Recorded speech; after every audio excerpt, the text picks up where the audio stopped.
Hello everyone, this is part 6 video on past year NEET questions from the topic waves. We'll start with a question that has come in the year 2000. The equations of two waves acting in perpendicular directions are given as x is equal to a cos omega t plus delta and y is equal to a cos omega t plus alpha. And also it is given that delta will be equal to alpha plus pi by 2. The resultant wave represents.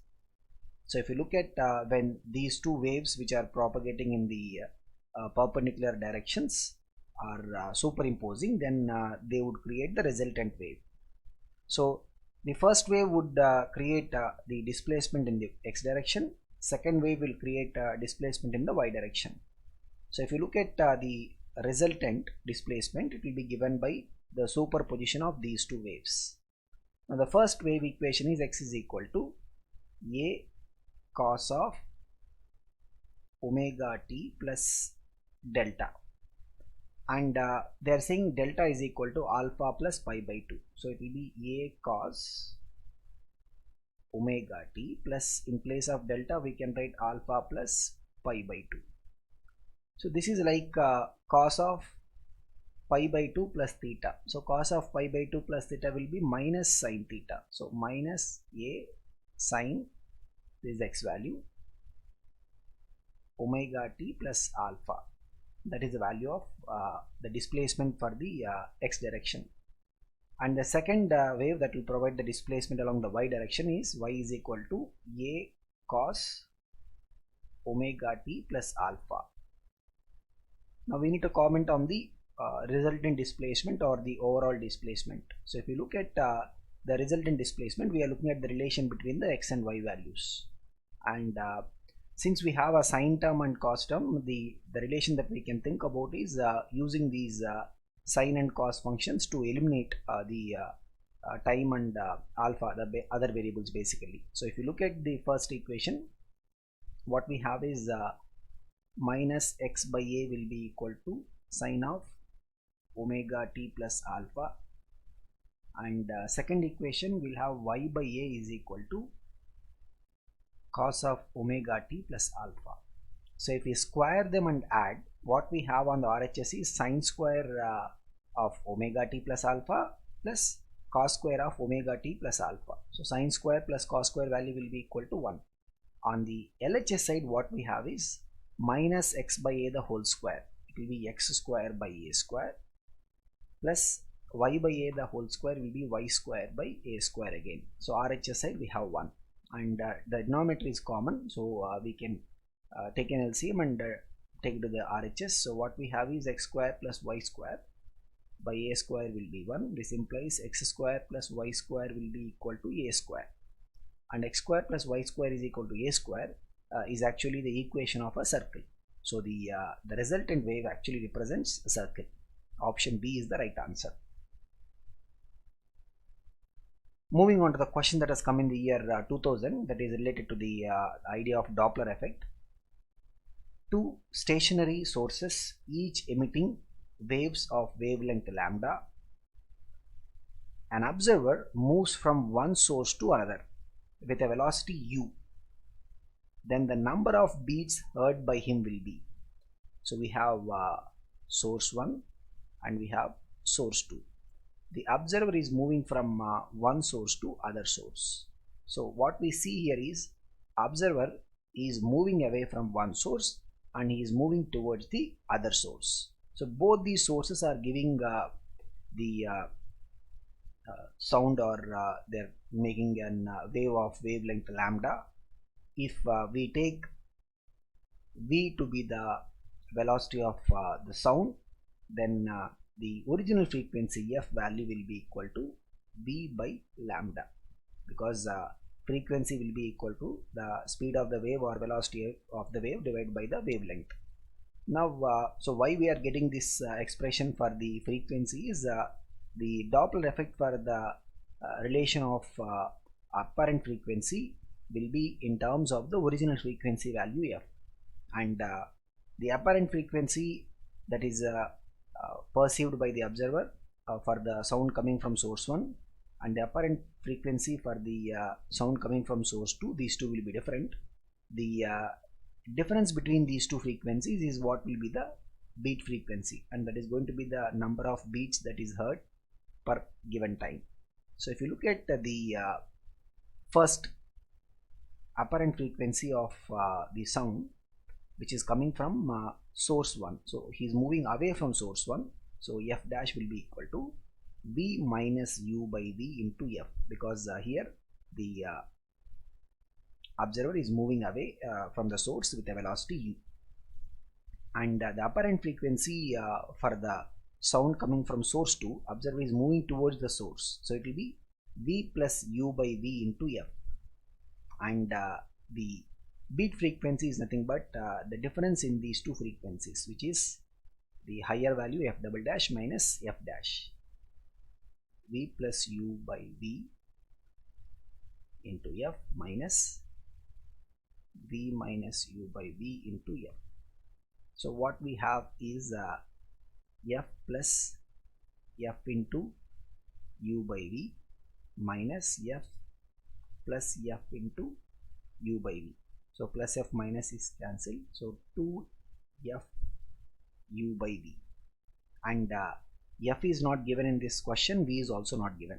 Actually we have seen that the way we have introduced these variables is that they are both are related to the lambda by the expression f is equal to v by lambda. In other words, f by v will actually be equal to 1 by lambda. So here we have f by v, and that is going to be 1 by lambda. So the beat frequency, number of beats heard by him in a given time, is going to be 2u by lambda. Option A is the right answer.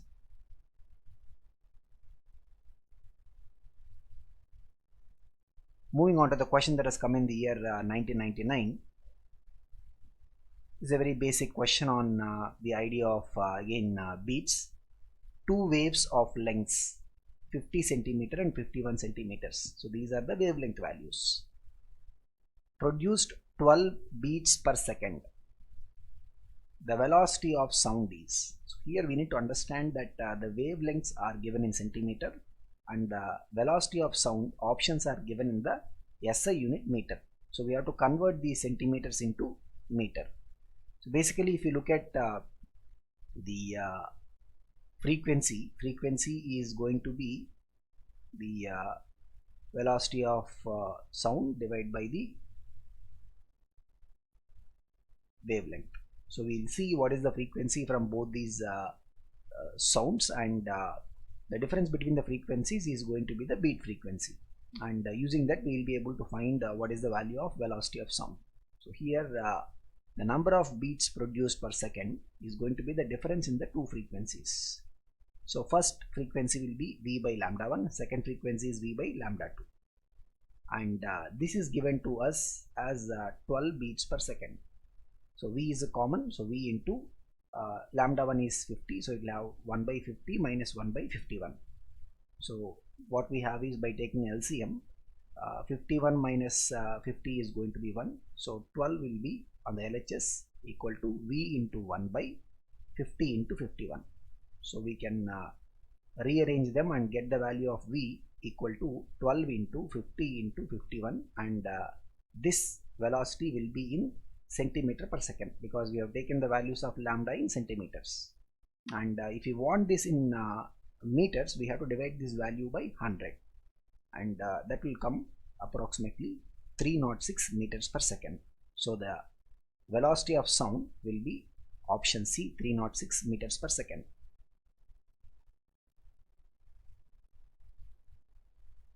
Moving on to the question that has come in the year 1998. A transverse wave is represented by the equation y is equal to y naught sine 2 pi by lambda into bt minus x. This is a standard representation of the propagating wave. For what value of lambda is the maximum particle velocity equal to 2 times the wave velocity? So we need to find out what is the value of lambda for which the maximum particle velocity value is 2 times the wave velocity. So here in this expression, v is basically the wave velocity, and when we have the given expression for the displacement that is caused by the wave, y is equal to y naught sine 2 pi by lambda into vt minus x. So the particle velocity is given by the derivative of this displacement function. So we have to take a derivative of y with respect to time. So when we are trying to differentiate this, y naught is a constant. Derivative of sine term will be cos. So we have cos 2 pi by lambda into vt minus x. Then the derivative of the term inside the sine function. So inside the sine function, we have a term that involves t and a term that involves x. So since the derivative is with respect to time, we have to just take the derivative of the term that involves time. So it is going to be 2 pi by lambda into v. So the overall expression for the particle velocity will be y naught cos 2 pi by lambda into vt minus x into 2 pi into v by lambda. So this will tell us that the maximum particle velocity, where the entire cosine function value, we will take it as 1, that is the maximum possible value for the cos function, will be given by y naught into 2 pi by lambda into v. So this cos function, we will take it as 1 for getting the maximum particle velocity. And what is given in the question is, when the maximum particle velocity is 2 times the wave velocity, which means this value is 2 times the wave velocity, 2 into v. Then we can see v will get cancelled and 2 also will get cancelled. So what we have is lambda will be equal to pi into y naught. So this is the wavelength for which the maximum particle velocity will be 2 times the wave velocity. So the correct answer is option D. Moving on to the question that has come in the year 1998. A vehicle with a horn frequency n is moving with a velocity 30 meter per second in a direction perpendicular to the straight line joining the observer and the vehicle. The observer perceives the sound to have a frequency of n plus n1. Then we have to comment on what is the value of this n1. The sound velocity in the air is given as 300 meters per second.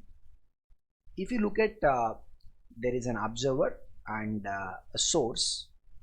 If source is moving with a velocity say vs, making an angle to the line joining the source and the observer. So here the angle is theta.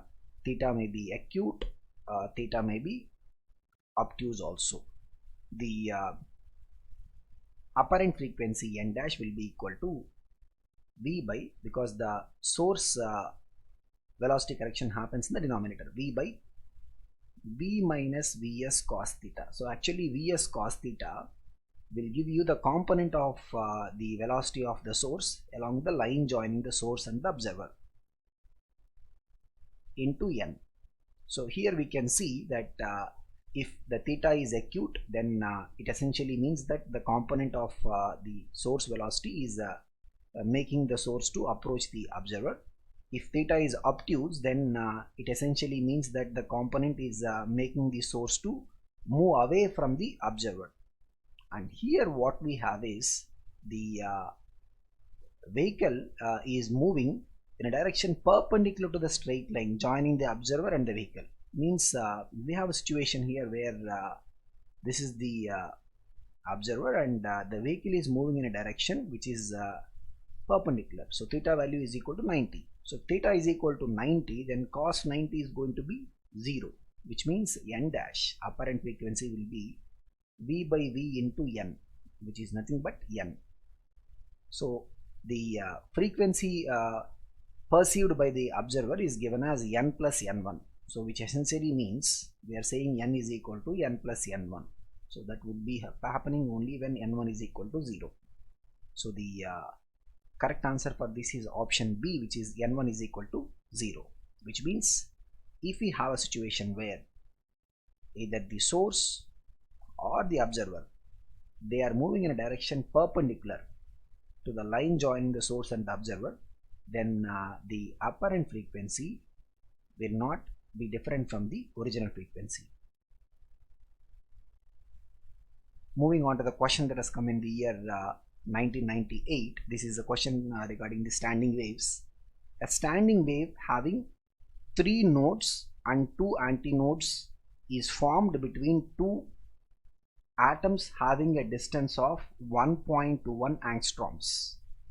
The wavelength of the standing wave is, so if you look at the total distance that is given to us, it is 1.21 angstroms, and in this we have 3 nodes and 2 antinodes. So this is the antinode 1, this is antinode 2, this is node 1, node 2 and node 3.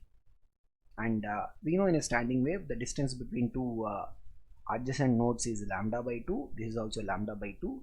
So what we essentially have is lambda by 2 plus lambda by 2 is equal to 1.21 angstroms. That means lambda value will be equal to 1.21 angstroms. That is what they are asking. So they are asking what is the wavelength of the standing wave. So wavelength of the standing wave will be 1.21 angstroms.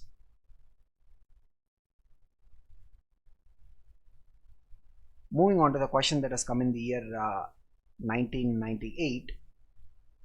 In a sinusoidal wave, the time required for a particular point to move from maximum displacement to zero displacement is 0.17 seconds.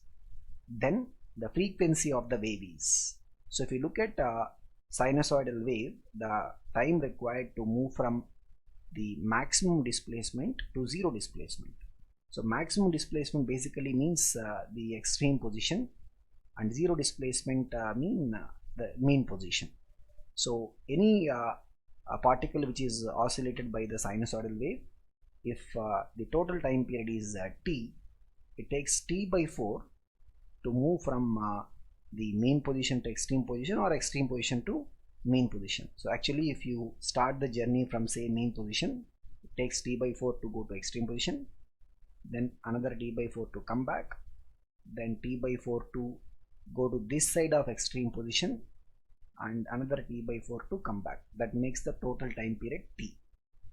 So here what is given is it is taking a time of 0.17 seconds to move from the maximum displacement to the zero displacement. So which essentially means the time taken for this is t by 4.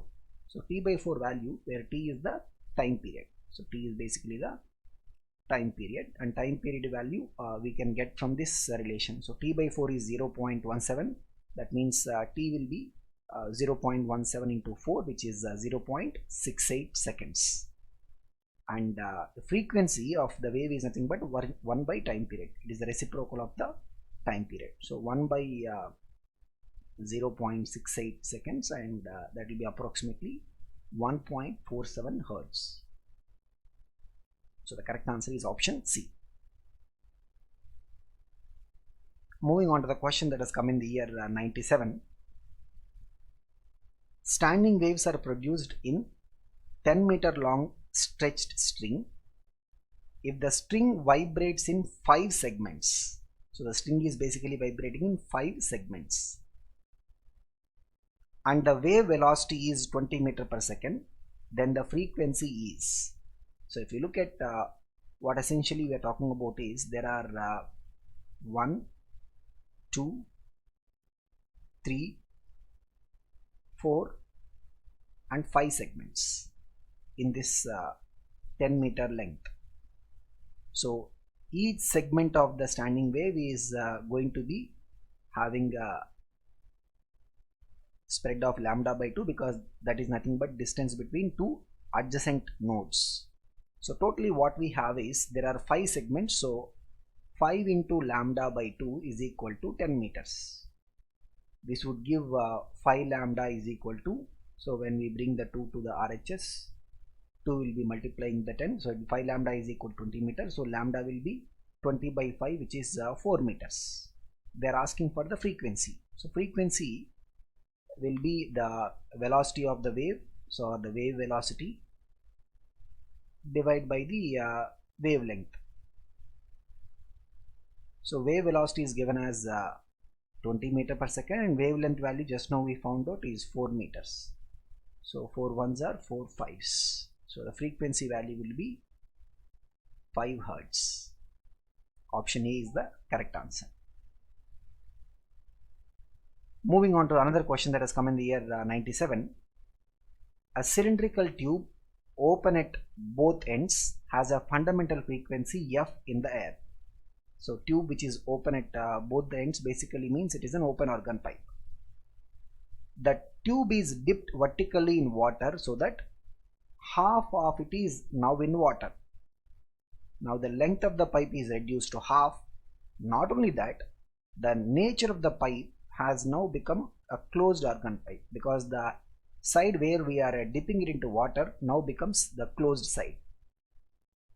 What we need to find is the fundamental frequency of the air column now. So in the first case, let us say L is the length of the cylindrical tube. Then what we have is an open organ pipe. So for an open organ pipe, fundamental frequency value F will be V by 2L. And in the case 2, when we have dipped this vertically into water, where now the length of the closed, so this organ pipe is now the closed organ pipe. The length of the closed organ pipe L dash is L by 2, half of the length. Now for the closed organ pipe, fundamental frequency value will be V by 4 into the length. So here the length of this pipe is not L, it is L dash, and 4 into L dash value is L by 2. So 2 ones, 2 twos. So what we have is F dash is also equal to V by 2L, and V by 2L is nothing but F. So when we dip this open organ pipe half into water, the pipe becomes a closed organ pipe with half the length, but the fundamental frequency value will still be same original value. So the correct answer is option D. Next, a question that has come in the 96, it's a straight question on the standard equation of the propagating wave. The equation of a sound wave is y is equal to 0.0015 sine 62.4x plus 316t. The wavelength of this wave is, so we need to find what is the wavelength of the wave. So if you look at this, it is like the standard equation of the propagating wave, y is equal to a sine kx plus omega t. What we are looking for is the wavelength. So when we compare this given equation with the standard equation, what we have is the value of k is equal to 62.4, and the units are not mentioned. So if k is 62.4, k is nothing but 2 pi by lambda. So 2 pi by lambda is 62.4. That means lambda value will be 2 pi by 62.4. 2 into 3.14 by 62.4. That will be 1 by 10, which is 0.1. So the value of lambda will be 0.1 unit, because they didn't talk about the units of the x or t. We'll just leave it as lambda will be 0.1 unit. So the correct answer is option C.